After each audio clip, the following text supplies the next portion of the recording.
Anti narcotics force Pakistan نے یکم سے 7 اپریل کے دوران 36 کارروائیوں میں 1478 کلو منشیات برآمد کر لی۔ کارروائیوں میں 4 خواتین سمیت 43 ملزمان کو گرفتار کیا اور 5 گاڑیاں بھی قبضے میں لیں۔ بلوچستان نے 7 کارروائیوں میں 725 کلو منشیات برآمد کر کے 6 ملزمان کو گرفتار کیا اور 1 گاڑی بھی قبضے میں لی۔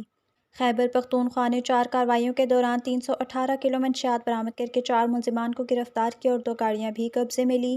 سندھ نے 8 کارروائیوں کے دوران 296 کلو منشیات برآمد کر کے 13 ملزمان کو گرفتار کیا اور 1 گاڑی بھی قبضے میں لی۔ راولپنڈی نے 10 کارروائیوں کے دوران 125 کلو منشیات برآمد کر کے 4 خواتین سمیت 10 ملزمان کو گرفتار کیا اور 1 گاڑی بھی قبضے میں لی۔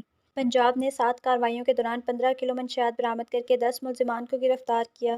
تمام مقدمات انسداد منشیات ایکٹ کے تحت متعلقہ تھانوں میں درج کر کے مزید تحقیقات کا آغاز کر دیا گیا ہے۔